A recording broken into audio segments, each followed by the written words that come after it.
I would like to take a moment before we get into today's main episode and to talk about my sponsor for the podcast. Podmatch is a new podcasting site dedicated to all podcasters. The platform helps hosts get connected with potential guests to appear on their show, as well as allow guests to find podcasts that will give them a chance to share their story. Podmatch offers many tools to help organize your page, from to-do lists to episode planning to potentially appearing on a leaderboard. Podmatch has it all. The best part, you have the potential to get paid. And who doesn't like to get paid from home? I like to. With an easy sign up, you can start connecting with podcasters and guests immediately. I have been a part of Podmatch since the beginning of May, and I have got to say that it was the best decision I've ever made because Podmatch helps your podcast grow. It helps you get connected with people that have very interesting, very compelling background stories that are just waiting for their story to be shared. So if you are a host or guest and would like to start building professional relationships, explore more opportunities, and have your story shared, I highly suggest that you sign up with Podmatch today by going to joinpodmatch.com/lethal venom to start expanding your network in seconds. I would like to give another huge thank you to Podmatch for sponsoring this episode. Now on to our main episode, and again, you can sign up at joinpodmatch.com/lethal venom to begin your podcasting journey today. Hello everyone, welcome back to the Lethal Venom Podcast, the show where I talk about anything I want with the honest to God truth no lies told. Today I have a very special guest with us that's had a very impactful life starting all the way when he was younger. He was once raised in a religious cult and became suicidal by the age of 18. He ran from the pain, joined the Air Force, and served 2 combat tours in Iraq. But when he came home, the Middle War raged on. Anxiety, depression, divorce, and a life stuck in the comfort zone. After hitting rock bottom, he fought back, pursued his dream, and became a successful live TV director. Nowadays, he helps people break free from mental prisons and finally is able to live the life they were born to lead as well as his own. So I'd like to give a huge welcome to Logan. Thank you so much for coming on. As I told you at the beginning, I read your bio and it's very very impactful and you've gone through a lot of stuff and I cannot wait for your story to be shared on here because I know my listeners will love this. So I get a huge welcome. Thank you for coming on. Appreciate you having me, Noah. Excited to be here and give back. As I was telling you before, everyone in life goes through crazy experiences, but not everyone talks about them. And it's my goal to kind of share the raw pain and hurt and the things that life throws at you that that's not necessarily so glamorous, that so that others can benefit and know that, like, you know what, you too can transcend your limiting beliefs or whatever your history is. It doesn't matter. You can move forward and be the person that you want to become. So tell me a little bit about your earlier childhood. About I had mentioned that you were raised in a religious cult. So tell me a little bit about that and just how life was like growing up. Whew. Let me tell you. I grew up on the south side of Chicago, to a single mother who was had some mental illness, but she was amazing. She did her best with me, and God blessed her. We she found herself in a religion that was pretty strict when I was born, and it was it was difficult growing up as a small child, just trying to understand and navigate the world. For example, um, I wasn't allowed to be in gym class. I wasn't allowed to play sports as a child. I wasn't allowed to eat chocolate, watch cartoons. Uh, we didn't celebrate holidays. All of these things were considered not of God and of the devil and pagan and this and that. And so growing up, it just felt like every step of the way I was different from all the other kids. Like, I couldn't go to gym class, couldn't go to recess. I mean, you kidding me? And it just, over as a young child moving into adolescence, I just struggled with not even, having the newest clothes or having the richest family or anything like that. I just didn't want to be different. I just wanted to be normal and play basketball and watch, be able to watch cartoons and, be a kid. And so it really weighed on my mind and my heart. And I didn't know how to process it as a kid. Nobody teaches you this kind of stuff. And I remember vividly after church one Friday night, I walked out of the front doors and I was staring on the curb looking out at the street. It was a boulevard and the trucks that were driving by. And I was like, it wouldn't be so bad if I just stepped out in front of it and just kind of ended it all. And I'll never forget that moment. It still really kind of haunts me that I had gotten that far, that I just couldn't feel like I could deal with it to go to that point.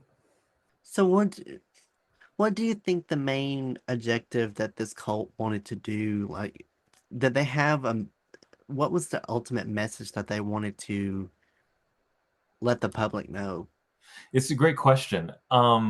They were so they didn't consider themselves a cult, number one, and it wasn't a cult the way like a Waco, Texas, or any of those types of situations. Not a compound with wires or anything like that. It was more so a cult of the mind, and their objective was to they were kind of a purist of super old school Protestant, where the ladies couldn't wear makeup and the guys couldn't wear shorts and the girls couldn't wear pants and like things like that, where they just wanted to go back to the Bible fundamentals and not uh you know they didn't have an open mind about technology and science and progression and moving forward. So everything was like um they didn't want, couldn't drink caffeine. You couldn't have chocolate because those alter the mind states.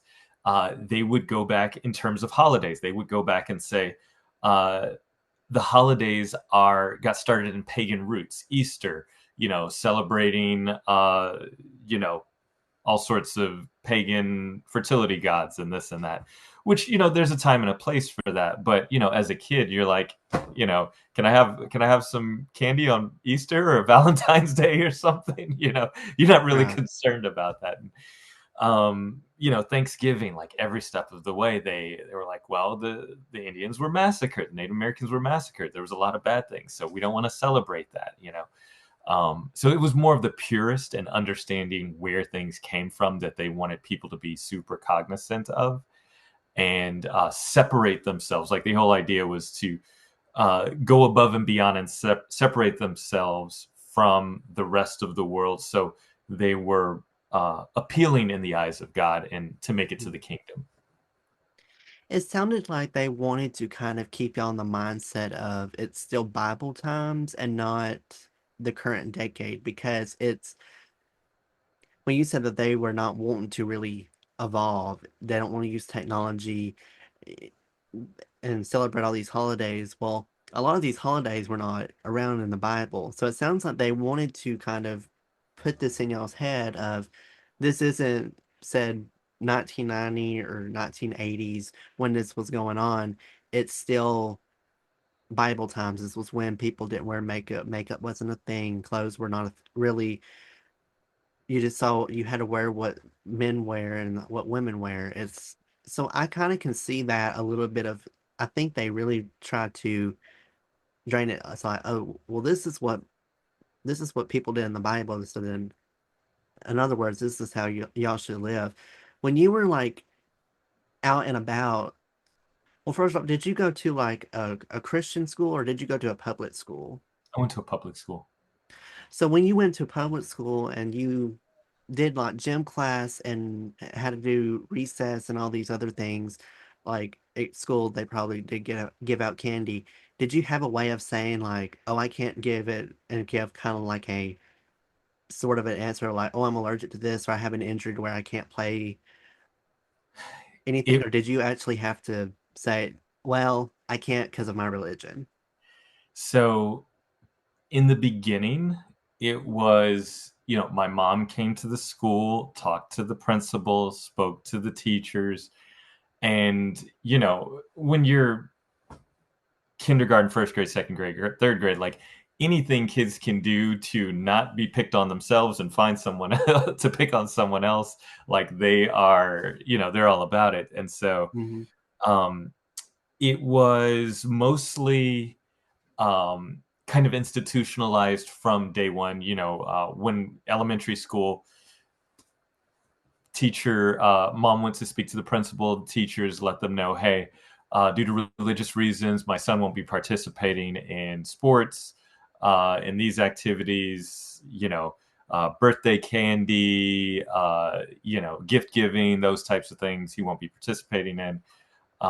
And everyone, I think the adults felt pretty bad for me. But it was pretty ruthless on the child's side, I'll tell you. Hmm. Um, as I got older, in high school, I started to sneak and do things that, it was not acceptable to the religion. Like, you just want to be normal.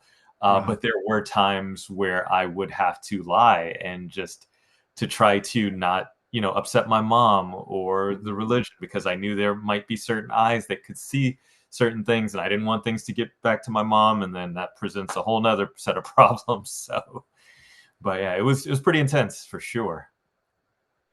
Did you have questions with your parents when you were growing up saying, well, I don't want to live like this. Why can't we leave and just go and live a normal life? Or was it kind of a thing where you kind of were just trapped and you had to just follow along with it?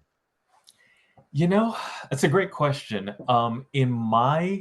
The dynamic when I was growing up, my mother was pretty strict, and she was, I'm an only child, and she was determined to not let me fall in the cycle that so many other families and children get fallen into.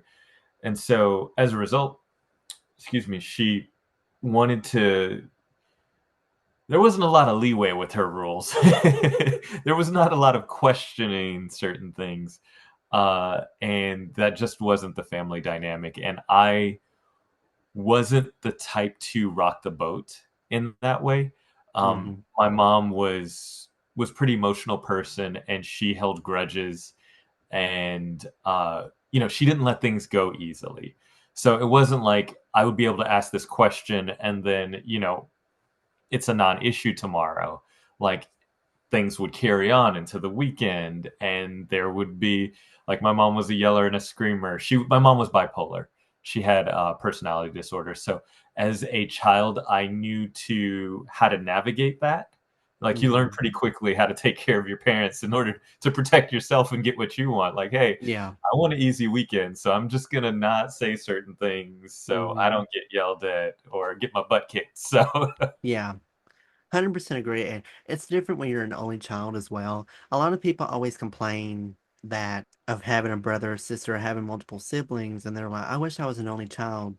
And, I don't get having brothers or siblings because I'm an only child myself. So, I mean, I can't relate to it. But I always tell them it's not as fun as you think it is because you're technically watched everywhere you go, and your mom just kind of, or parents, whether it's single mom, single dad, or both custody, it's like they watch it, your every move and everything. It's not as easy to try to get away whereas you have siblings, if you have three, they're not really focused on the oldest one, they're just focused on the youngest one or whoever's in the household with them.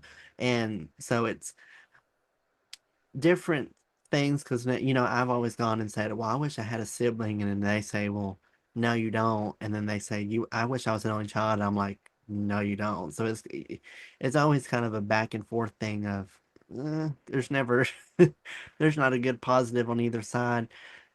So once you got turned 18, you actually went and joined the Air Force.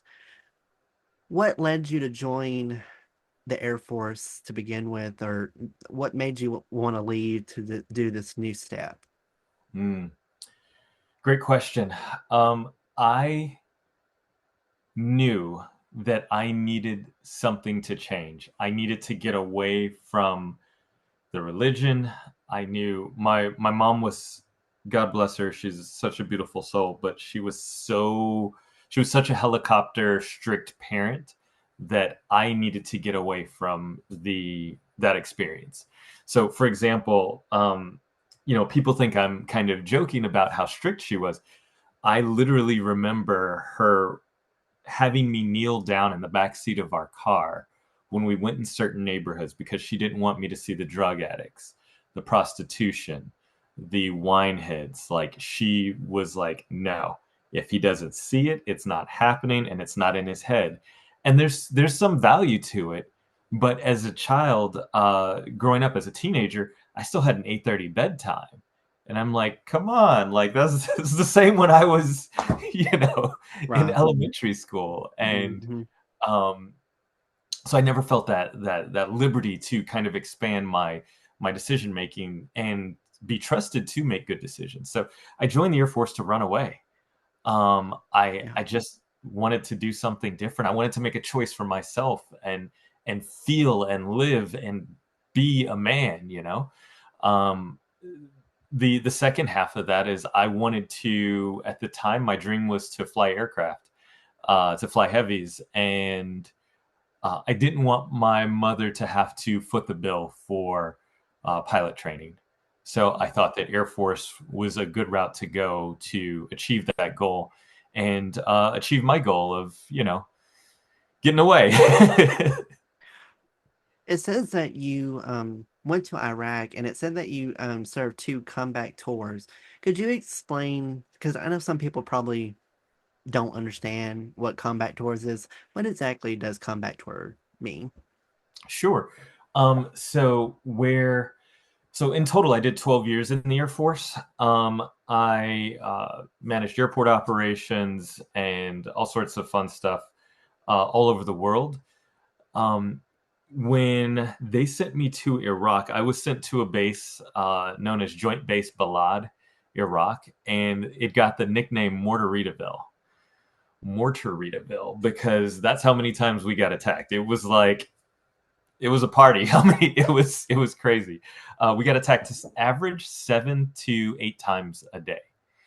And so mortar is actually it's can be as small as this water bottle, which is about a foot in length or so, um, or uh, I mean several 5 feet in length. These artilleries that are being these shells that are being fired on the base. So we were taking all day, all night, small arms fire, randomly, sporadically, and it's kind of fascinating uh, from a neuroscience standpoint because your brain, while you're there, I was a 26-year-old.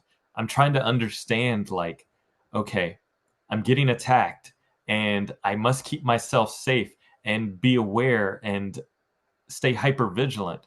And also, I'm here for 6 months getting attacked 7 to 8 times a day, and I have to live some sort of normal life. Like, I can't be just 10 out of 10 all day, every day. Yeah. So, um, it was the amount of times that we got attacked. In my particular job, we didn't leave the wire, we didn't leave the base because my job was managing the airport. So there was no need for me to leave the wire. So even though I wasn't a part of convoys or anything like that, we were still ducking and covering. I still lost coworkers and friends. I remember waking up in the middle of the night and hearing the alarm klaxon go off, indicating that we were under attack. And it's so weird thinking back to it, but it's second nature. You grab your Kevlar vest and your Kevlar helmet, you hit the floor, and you pray. And I remember this one time, in this particular situation, my roommate was on the other side, and we both hit the floor, and we worked together, so it was our instinct to check on each other. And we both of us had little girls at home, and we both started crying and just like because we could hear the mortars flying over where we lived, and we just started crying. And I will never, ever, ever, as long as I live, forget just us laying on the floor, holding each other, like, we're gonna make it through this fucking thing. It's gonna be okay. We're gonna get back. Like, I will never, as long as I live, forget that moment. And we made it, but it was rough. During your time in Iraq, did you ever have moments where you thought, I regretted this? I should have just stayed home? Or did you have any regrets at all? Or were you happy to just be able to be away from Chicago and being around your mom in this neighborhood? Or did you have moments of, why did I leave? I definitely questioned a lot of things surrounding our mission in Iraq and whether we were doing the right thing, and if we were wanted by the Iraqi people. I questioned.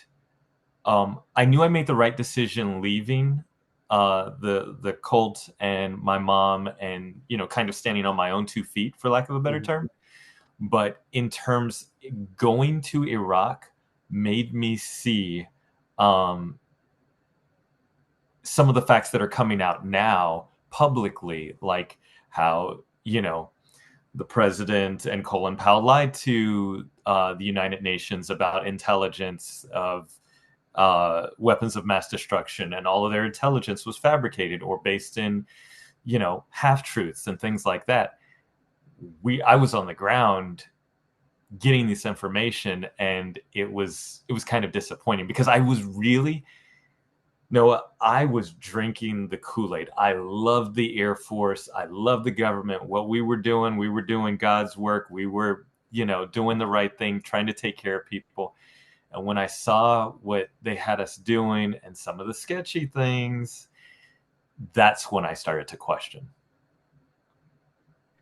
For reference, what years did you serve, to kind of let people give kind of a reference point of like what years that you served in the Iraq War? Absolutely. I joined the Air Force February 2004, and I left service January or March uh, 2016. So, You know, I was like young during that 2004. I think I was 2 years old when that happened, and and I was like in elementary school, and I always was kind of kept conservative. My parents didn't really show me, kind of like similar to you about your mom would drive through and you did not see the drug trafficking that was going on, the prostitution. That was kind of the same way with me, but more kind of like how country folks do. It's more, they didn't really show world news to me. They didn't really show war. They didn't show violence. They didn't show on TV and movies like nudity, language, and all this stuff. So I always kind of grew up watching cartoons growing up, because that's kind of like what my parents wanted me just to know. And it kind of becomes a good question that a lot of people nowadays of, well, do kids need to know what's going on now? Do they need to still be a kid? And I think on some stuff they can, but I don't think they still need to have a good childhood. They don't need to be introduced to what all's going on right now. Um, with the war going on now, what's your thoughts about just how the government war is right now and just how everything's being handled? Because it's such a hard thing, and I give so much respect to Army, and I have to thank you so much for your service. First off, thank you for what you did, time that you served, and I can't imagine what military people go through every day now, back when the Iraq War was, World War II. I mean, any war really. I can't imagine what people have gone through. So, what's your overall opinion about the war right now? um, the war in Ukraine, just to be clear, yeah, Yes. Yeah. it's it's really tough. Um, and there's no right answer. Um, it's just from my perspective, a sovereign country got invaded just because another leader wanted more territory. Now, on one hand, I see this as my inclination is to stick up for the little guy. Like they were just being a country unprovoked, and this other country just tries to take them over. Like that just doesn't sit right with me. On another hand, a couple months ago, the United States bombed Iran, Iran's nuclear sites. We bombed another country, another sovereign country, unprovoked. It's complicated. Politics is super complicated, and um, as far as I sit now, my personal beliefs, I don't condone war. I don't condone, the killing of innocent children, of, the bombing of schools and mosques and hospitals like that. Just there has to be a better way. I understand there's good people and bad people on each side, but we as a society, as a human race, need to do better at um, trying to come to a reasonable conclusion for our issues. I know that's easy to say sitting where I am. I get that. I get that privilege that I have to say this, but I just don't condone war. It doesn't, having been there and lived through it and lost people, I'm never going to say, "Oh, war is the answer." That's Right. just yeah. I think that's probably such a good way of putting it, where you're not picking sides. That should be an answer that everyone needs to know about, because you didn't say, in particular, you focus on the overall problem that a lot of people are overlooking.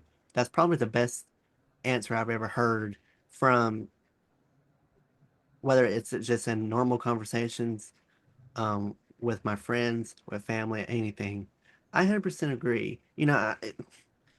What you said earlier, politics is hard because you can't say. I've told people before. I remember one of the first episodes I made, and it didn't get released because I was like, I'm not going to post it because what I said. I made a podcast or episode before I had the podcast posted of just trying to get the flow going. I made it on politics and my views on it. And this was right before the 2024 election. And I said in that episode, I said, now, do I think both candidates are good for the election? And I said, I personally don't think so. Would I like to see who gets it? Yes. I'm always in the minority. I don't really care at all about your background. I don't care what you like or dislike. That doesn't pertain to me.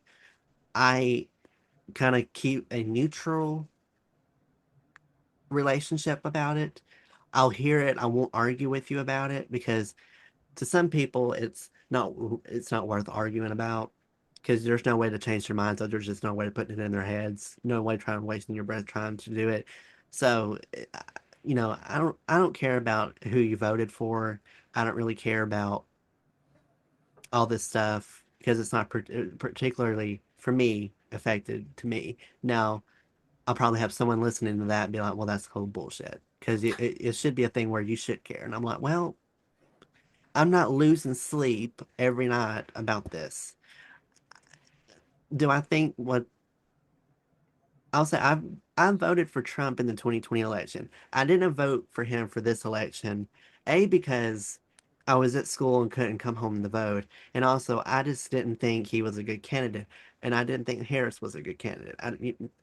For this election, I didn't vote. I didn't pick a sides. I was like, whoever gets it gets it. I'm not gonna be mad about it. If Kamala gets it, it would be interesting to see what she did. What she did. It would have been interesting to see how she would have done things. And if Trump got it again, it was a thing that, well, we'll see what he does. I don't really particularly care about it.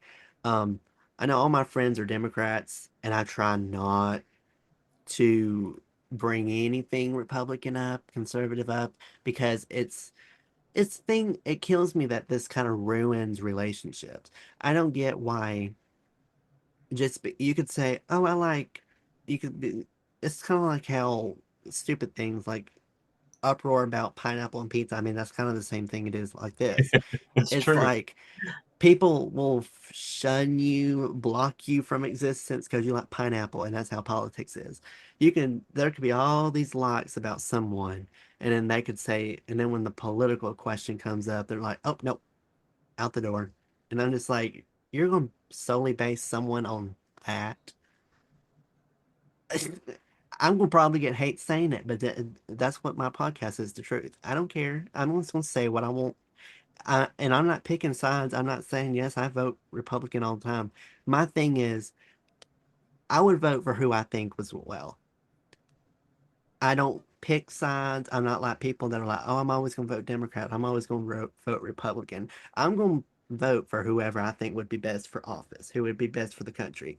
That's what I base my vote on. I don't base it off color. I don't base it off of race. I don't do any of that. I focus on what they want to do. And so that's what I do my voting on. And some people could probably hate that for that, but that's just my opinion on it. So I 100% agree with you on politics of how it's so difficult.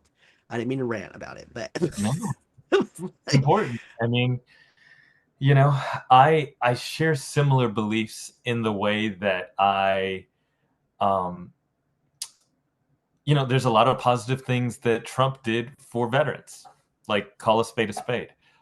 There's a lot of negative things that Obama did. He signed one of the worst pieces of legislation ever in history, the Patriot Act, which takes away the privacy of basically every American at large. And so I tend to lean left wing, right wing. It's all the same bird, and it's all a corrupt machine.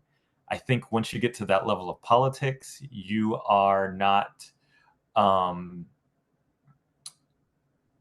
your focus, your care is not for the people, particularly the people that need help the most. Your care is for the people uh, that are at your level, and it's basically the machine. They don't care about the rest of us. That's as far as you know, in terms of what I've seen. yeah. And uh, thing about politics now, it's more modernized. I remember growing up, I was raised in a household where you didn't really saying who you voted for, you didn't say. Now it's so casual conversation. It's like one of the first questions people ask. It could be like, "Hey, how are you?" and all this stuff. Where do you live? Who'd you vote for? And it's like, why is that a common question? It Because I know that you could be asking all these questions, and that one question will determine if you continue talking to me or not. And and I really appreciated your answer on that. How every president's going to have positive and negative things to them of what they do. I, I don't really pertain to that. Some people could say, well, everything that Trump did was negative, and you can be like, okay, well, that's your opinion. I'm not going to try changing your opinion. If you believe that, believe that. I'm not going to try to argue with you on that. It's That doesn't mean I don't agree or disagree with you. I just said okay and move on. We live in such a thing in our society nowadays. It's hard to have everything agreeable on. Everything's so judgy and so very much nitpicky. There's nothing anyone can do. You could do something that's so awesome. Like someone could go out there and be like, donate $1 million to a local hospital. And there could be a lot of people here that are positive, and then there's one negative person that says they only donated 1 million, they could have donated way more. There's always that one person that you're never going to be able to own anything.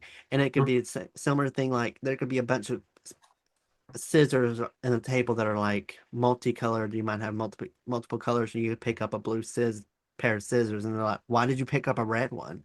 And I thought, "Why does he care? What are you gonna lose sleep because I picked up blue scissors?" I'm like, "It's People sweet." get people get weird about it. I'm like, "Why is that a problem?" I thought it's one of those things of like, "Well, do you want me? What color would you like me to pick up?" And it's Right. You it, tell me what makes you happy. I, I've just learned you're never in nothing you do. There's always going to be one person out there that's going to be negative, and you can't change their mind. That's just how it is. Um, so after you had served in Iraq, you came back home, and what steps? Well, what did you do when you first came home? Did you go back to Chicago, or did you go back? Did you start looking of like, okay, I've done this. I've had enough with the Iraq War. I've done Air Force long enough. Now, what's the next step for me? So, can you explain a little bit about what the process of going from combat life back to, I guess, normal everyday life? Sure, great question. So I when you are not in deployed to a war zone or a duty assignment, um, you are back home in the States or assigned, at any of the bases in the world. At the time, I was based in California. My wife and children were there. They were waiting on me to come home. I FaceTimed with my daughter every day, and it was interesting because the day that I um, got off the plane coming home from Iraq the first time, I walked off. They were there at LAX meeting me, and my daughter didn't recognize my face. She was 3 years old. And even though we FaceTime every single day, she didn't recognize me. And I still have that imprinted in my head as well. And it broke my heart. Um, it really messed me up. Um, and not that I was 100% super present coming home, because when you leave such an intense experience like that, part of you is still on guard. Part of you is like kind of still living there, even Yeah, when you're back home safe and everything's okay. yeah. Um, I remember the next day, it was my daughter's preschool graduation or preschool. I don't remember. But there's a photo of me somewhere, and I thought I was being happy, but you just look at me and I'm just a shell of the person that Mm, I was just so not. I was in California, but my mind was still in Iraq. And it took a long time for me to become fully present again. I ended up getting a divorce. And in that process, I felt like my whole world was crushing, and I had suicidal ideations again. The Air Force sent me to Korea and then Belgium. And when I was in Belgium, I was still in the Air Force. So after I came back from Iraq, I still had 4 or 5 more years left in my contract with them. So it wasn't, even though I had a change of heart, I could not just say I quit. My contract said I am obligated to do this amount of time and service with the government. So I had to finish my obligation. mm, Um, so I ended up going to Korea and then Belgium. In Belgium, I ended up turning to the bottle because I could not deal with my demons, with anxiety, with worrying, with hypervigilance, with I remember walking through my parking garage in Belgium and feeling like the walls were collapsing and that I was being hunted. It's really difficult. I wanted to die. I didn't want to be there. And the only thing that got me through that was knowing that if I killed myself, if I gave up, my daughter would not have a good example to follow of what to do when you deal with really intense stress. She I knew that I was the strongest person in her life, the strongest male for sure. And if I killed myself, she would never have that example to fight through the pain, through the hardship, no matter what. And I made a commitment to myself that I wouldn't let her see me go out like that, and that I was going to go so far as to pursue my dreams and show her an example of what to do. And that's when I made the decision to, when I left the Air Force, I moved from Belgium to LA and didn't know anyone there and pursued my dream relentlessly. I think it's common for most veterans that once they're done with their contract or they finish serving war, it takes a long time to try to get back to a normal life. Every veteran that you mainly talk to has some form of scarring from where it's from PTSD. They have they get really bad schizophrenic episodes, and so it's very rare for someone that goes into the war, whether it's someone that's on the field or even if it's just kind of behind the scenes. Everyone kind of has some kind of mental impact to themselves, and there might be some people out there that go and that doesn't affect them, which I think most veterans' mindsets would be say, well, that's really great for you. And but,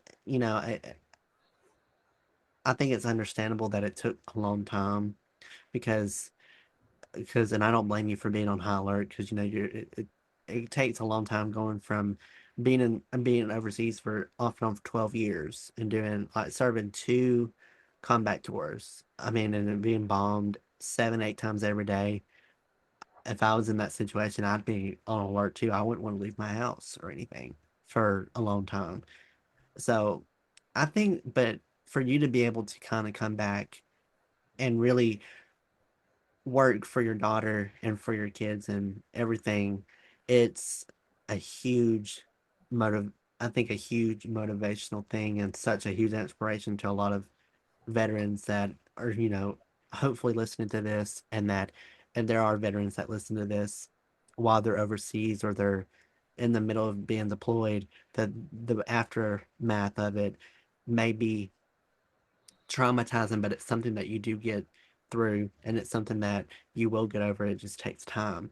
Um, what's very interesting about your story is that you go from living kind of like in a kind of what you said religious cult to going to armed force and to going into directing live TV. So I'm curious, what wanted you to start doing live TV events and how did this passion and career come up? Great question. I remember as a child always being fascinated with live things that were on TV. And, it's one thing to have film and you can, make it nice and pretty and perfect. And you can take the shot a bunch of times and make sure that, everybody's happy, the lighting, the audio, the actors, this and that. But when you make something live,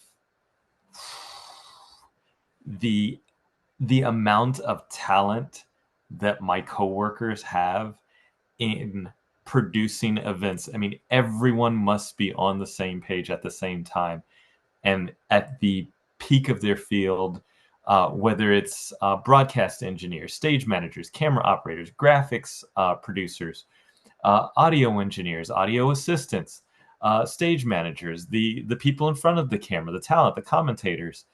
Um, the lighting individuals, the satellite truck guys and gals, and the people that lay the miles of cable just to pull off an event. I've even before I knew rationally or logically what was happening behind the scenes, I knew it was special, and Mhm. I wanted to be a part of it. I thought it was just cool that people were trusted to do the right thing in the moment, and I just thought it was an adrenaline rush ever since I was a small child. For me, watching something on TV and knowing that it was live creates a whole different sense of immediacy or um, or urgency, like watching a live concert or an award show, knowing anything could happen. And you know what? You just roll with it. You know, Yeah. it's there's nothing like it. There's absolutely nothing like it. Yeah. Live TV is a lot of pressure. Most people don't know for what I did. I went to school for journalism, so I kind of have a little, not huge experience, but we did this kind of interactive thing. One of my professors had set up a TV studio in our classroom because it was kind of a half classroom, and the back of the room had been cleared out for a news station kind of setup. And one day they had finally got everything done. And so we kind of did like a practice newscast where we kind of pretended like this is how regular news is. And um, it was for people that have always been curious about, well, when they're doing like these packages and stuff, like how do they go from like showing the anchor to the story? Well, there's two people from this is from what I learned is that you have a person that is at a computer that kind of presses a button that kind of goes from that shows the anchor camera to the news package thing. They press a button, and then there's another person over here where they have kind of saved clips of the news packages that they do, and why I was given this role, I don't know. I was the person that would have to have each thing up. So it was very much a timed process. So what they would do is they would introduce a story, and while the news anchors are talking, I'm over here and I had to actually close out of a video that was over on another screen, and I had to open up the next package while they're introducing it, have it on full screen and drag it across to the other screen before the other person clicked the button to click to it. That was so stressful to me. And this was like 9, 10 a.m. And of course I was like, this is too early. This is too early for that. I was stressing for like 10 minutes because we did like a practice 10-minute cast for like the whole time. I was like, okay, X, drag it, click it. I was always like a second or two late. And when they would flip it over, you could just see me enlarging it in full screen. That was, but I never knew actually how that worked. That was something I always was curious about, and I thought, oh, that's too stressful for me. I thought I can't do that. I was like, no, I can't do it. But so when you're doing live event stuff, yeah. The so what kind of live events do you do? Do you do like news stations? Do you do highly awards that are shown on TV or streaming services, or kind of what? sh- Show me a little, tell me a little bit about your some events that you've covered. Sure. I've been a part of so many events. So I specialize in sports and sports highlight shows, concerts, and made for television events like award shows and corporate events. I have done I've directed the French Open 5 times, the Australian Open 6 or 7 times. Um, a bunch of, Lakers, Dodgers, Clippers games I've technical directed, those types of events, corporate events. I've done fashion shows, concerts, things of that nature. I love the creative side of it where, you're live and in the moment and you have 5 camera operators and you have all of these angles and perspectives. Like you said, sometimes there's replay packages or um, all of these elements, and you're working with the team to figure out the exact perfect moment to roll it in or cut to that camera or get that fist pump or the reaction and go to a replay. Mm. It's fun. It's fun. But yeah, primarily sports highlight shows, concerts, corporate events, those types of things. Have you done like huge like concert tours, or it's just kind of like, oh well, more like amphitheater type shows where it's kind of like a theater type seating, or is it kind of like arena tours that you've done for concerts? For concerts, it's been more theater stuff, one-off theater or festival tours. I am in Gotcha. negotiation with a artist to go on tour with them.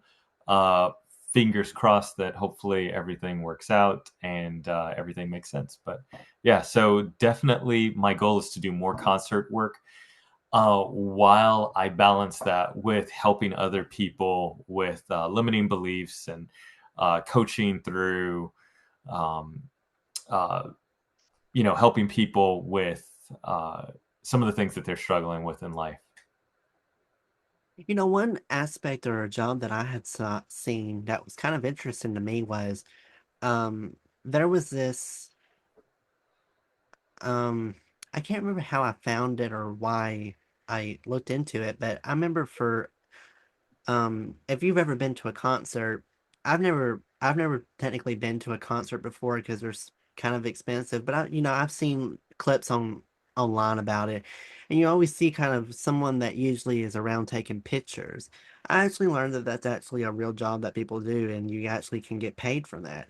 Oh yeah, Um, it's big, sort of big money. like a paying job for it where you can just go to these concerts, and I don't know if it's you technically tour with them. I'm pretty sure you can, or if it's just like, oh, you're working at like an arena, and an artist is coming in. They're like, hey, this artist is coming. I need you to take pictures for their show. So I don't know. I'm pretty sure there's deals, but I saw that as a job, and I thought, and because you could like, I think they said that you could technically be up close with them because I mean, you're really front row. I mean, you see them standing right there at the stage, and I thought, oh, that would be my dream job. I'd be like, hello. Well, I'd lose my you job. might get fired for that. You have to be professional. I mean, I'm just right in the middle taking pictures. Hello. um, Oh, you can it works both ways. You can work with either the venue and they have event photographers for each of their social medias, their websites for promotional packages that they do. You can also work with an artist and go on tour and be kind of super intimate in their world and environment as they travel and document, because they'll do a lot of other things when they show up to a city where they might in the day they might go to a children's hospital or make a Wish Foundation event and give back, and mm, you're photographing that. And then at night they go to they do sound check and then run their concert and kind of move to another city tomorrow. So but definitely my colleagues would beat me up if I didn't say we've all been around super A-list stars and you have to play it cool. You can't ask for autographs. And yeah. in our job, they're paying you to be the professional. And you don't, as cool as it is, and as many Mm, crazy, insane people that I've met, you can't you can't ask for anything. If they give you something, great, graciously you can accept, but um, you can't ask for anything. You can't ask for an autograph, or you can't. The most you can do is smile and nod. yeah. I mean, for certain aspects, for podcasting too, it's more for some podcasters, they might could fangirl over stuff, but a lot of the podcasts that are very much A-list podcasts they get millions and millions of streams and I mean listens a day. Those are kind of the shows where they're more professional and yeah, for in journalism you are supposed to have more of a professional outlook for it as well. During my time, I didn't really learn like, oh, well, you can actually learn for and to interact with celebrities if you were like a journalist or like a news journalist because we didn't really get up to that level. But it's sort of the same thing. You have to be kind of really professional and everything, especially because some when you're doing interviews, some people give some bogus names, and you have to try to keep kind of a very professional look. Like you always see on TV and on YouTube and stuff like people that are doing news and they kind of break and laugh. Some people that sometimes that can actually cost you your job if you're like reading the news and someone gets laughed over, like a funny story, or someone's name kind of comes up, that they kind of read it and they kind of think of something not TV appropriate and they start laughing. While it's funny for YouTube fails and for like the general public for laughing, it actually can damage their career. They can get fired from that. Now, some news stations might be more lenient on it, but some news stations are real strict of, you have to keep a straight face during this. You have to be professional. You can't pretend that you're watching this from home. You have to really be professional, and if you do laugh, it kind of would have repercussions to it. Absolutely. Absolutely. You're representing their brand. So it's like, Mm-hmm. any other company, you have to do their brand justice. And that's ultimately, yes, some networks are a little more liberal with what you're allowed to make fun of, particularly if you're on cable.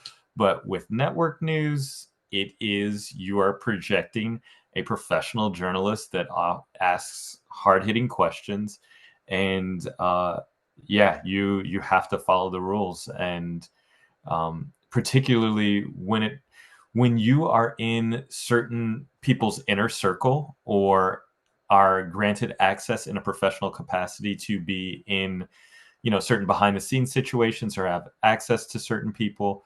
um, you don't want to abuse it. Mm-hmm. I know folks who have been very close to retirement and have made not great decisions when it comes to their proximity to certain people, and have lost out on retirement benefits because of it. So it's something you want to be cognizant of. Like it's not it's a benefit to work in the industry. It's not a requirement. So um, we're lucky to do what we do, and it's definitely a privilege. It's super competitive for sure. Yeah, and you know, of course, some news stations have fun, and and I think it's okay to laugh here and there on some stuff. Um, it's kind of more beneficial if it's only if you're doing a story and the whole newsroom kind of laughs, then that's kind of more Time and a place. There's time always and a time. place to let loose. But if it's only you laughing, that kind of you might be you might be tapped on the shoulder for it and be like one shot, or that could be like your final day. I mean, so I would I'd be careful about it, but if it's something like, and of course, if you're like off camera, I think it would be okay. But Let me tell you, my friend, I have, without naming names or situations, we I've been a part of productions where we were off air. We were, I want to say, 15 minutes to air, and so the control room was dead, but things were being recorded from commentators' microphones when they thought they were not on air, and it got to certain people, certain celebrities, and it did not end well for them. So I say that to say, even when you're not on air, if you're anywhere near a microphone, assume the microphone is hot, and take care with your words accordingly. I've seen people lose great careers over it, and it's unfortunate, but I'd rather be safe than sorry, because when you're at a hanging out at friend's house, away from the studio, that's one thing, but when you're there and there's all this gear and there's listening ears, there's always listening ears and watching eyes. in other words, don't listen to what I say. Okay, I'm like just don't listen to what I say. Well, if no, because you love your career, like it's no, um I wouldn't jeopardize it just to make a joke or laugh, or right. you know what I mean, like that's just Yeah. me. No, I 100% agree. I did. That was something I didn't know. It's like, so, I'm glad that you said that, because a lot of people think that just because you're off air, I always thought that it was, but I forgot that some wear microphones. So that's good advice. Good advice, what you gave. So listen to what Logan has to say. Don't listen to what I have to say. Okay. Because that was good advice, though. That was Just good this time, advice. just this time. Just this time. That was good advice. Um, So do you have any other missions that you would like to do? And now that you said that you wanted to do kind of more concert tours in the future and focus on concerts a little bit more, is there other like bucket list dreams that you would like to do? It's a great question. Since I've gone through so many kind of crazy experiences, and in my process of sharing about Iraq, sharing to folks about the cult that I grew up in, I'm realizing we all have crazy things that has happened to us, or kind of less than fortunate things, and we've gotten bruises and dings along the way in life, and that's kind of how life is. My goal is to really give back and help people connect and heal to be the best version of yourself. So I'm putting together a retreat where some for 7 days we will get some of our friends together, we'll get some other coaches and mentors, and we focus on the whole person concept. So from relationships to wealth management, taking care of your body, all of things, mind, body, soul, all of that good stuff, fun, creativity. We come together and we bring some of the best people in the business. We're going to have 7 day retreats all over the country and focus on healing, helping people heal themselves, because I won't heal you. You have to do the work yourself. I can guide you, I can give you some tools, but you have to take that time and be introspective and do the work on yourself. So we are bringing together people to accomplish that mission. And that is what I'm perhaps most passionate about, because I think that's what this life is about, giving back to others and seeing people really flourish and be happy the way they were meant to be happy, not stuck in their mind, not stuck in anxiety, worry, overthinking, limiting beliefs, because we all have so much to give, and I want to help people get there. You know, I think the retreat thing is a really good thing, and I think it's something that a lot of people would be so appreciative of. Um, if you could go back and you could go to your 18-year-old self, or you could even go to like younger self, what would you say to him that you've learned now that you would like to tell him? And Wow. how would you what what's been some of the best advice you've received that you could give to your younger self? That's a great question. Um, I would have to tell myself, my younger self, little Logan, that, was in the backyard on his tricycle, like riding around in circles because he wasn't allowed to play with, the other kids at school because they were playing basketball. Like, it's going to be okay. Like, just keep fighting. It's going to be okay. And just that simple, it's going to be okay. Um, because right now I'm living my dream. I never dreamed that I would be directing live television events. Like, I it was a tough route. Like, it was really hard, but it's okay. Like, it's all gonna work out. And if I could just give that little guy a hug and just, mm, gonna be okay. I think that's a fantastic advice. Kind of for some wrap up questions. For someone battling with trauma or self doubt, what's the first steps they can take now to reclaim their power? I love that. It's a great question. Man, you got all the great questions.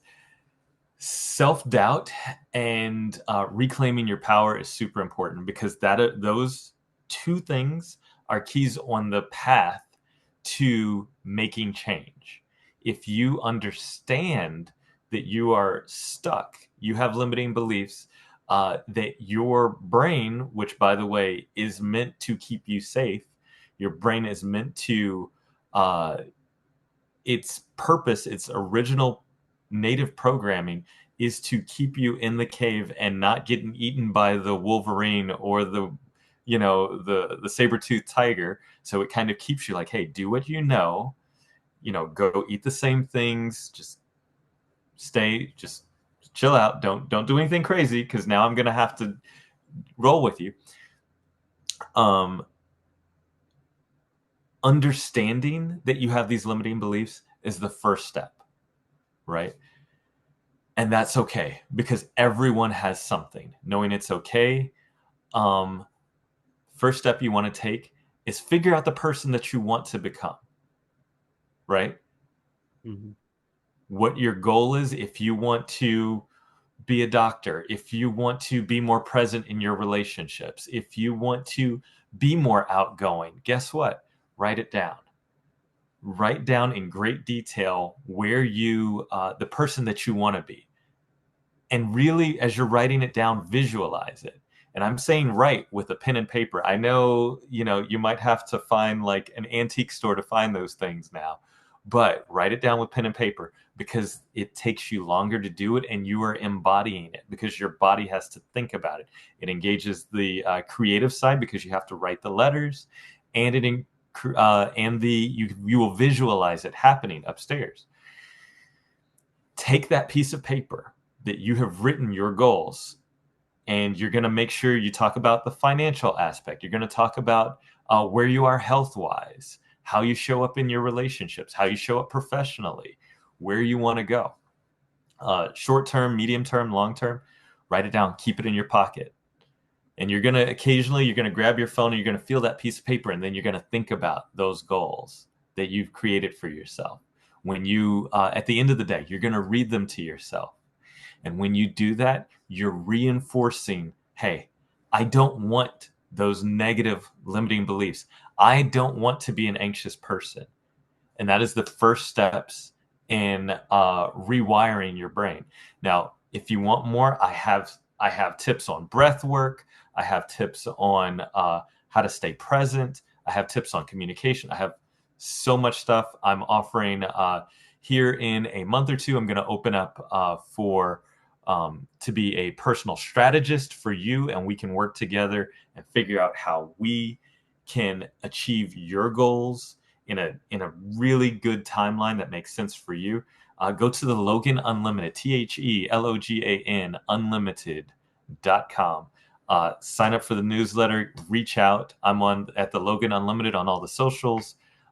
Please, let's connect, and let's help you be the best version of yourself. Well, I think you said everything well, and you actually answered my next question. I was going to let you promote everything, but I appreciate you, and of course, I'll put all of his information down there as well. I'll put his website, his social media links down there as well, so that they're all in one place. So it'll be easy access for my listeners to find. I will also put some. So when you might have said this earlier, and I do apologize if you have, but do you have a set date of when the retreat is going to be starting, or is it still kind of a work in progress? 2027, I'm sorry, 2026. January 2026 is when it's happening. Yep. It'll probably be in Santa Barbara, California. We're still hashing out the details there, but January 2026, we're excited.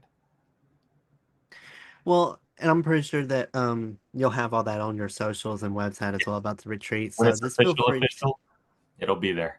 So if you're interested and maybe wanting to come to one of his retreats, wherever you're listening from, he might be coming to a city near you soon, next year. So just stay tuned to his website and social media to get details about that. I appreciate you so much for coming on. This story, to go from a difficult childhood to war to being a TV director, it's something that I know a lot of people wouldn't expect as a career, but you have a good message that I think a lot of people need to know about, and it's shows a lot of strength. And I know a lot of things that you said will hit people in a lot of different ways. I know that people that have difficult childhoods are going to appreciate this story. People that have been in the military or are currently in the military are going to find it. And even some journalists too, if they're struggling and just needing some guidance, like, yes, it is possible to get this. I know that multiple aspects of this will help people, and that's so that it takes off all the things that I look for in a great episode is that saw this great message. So I appreciate you so much for coming on and sharing your message with me. It's been such a huge blast, and I know people are going to really enjoy it. So I sincerely thank you. Thank you, Noah. The honor is all mine. I really appreciate you having me and giving me the platform. As always, and to my listeners, I appreciate y'all so much for listening. If you would like to keep updates on the podcast, feel free to follow the podcast wherever you get your podcast from. It's on Spotify, Apple Podcasts, Amazon Music, iHeartRadio, YouTube, Pandora is basically anywhere you get podcasts from.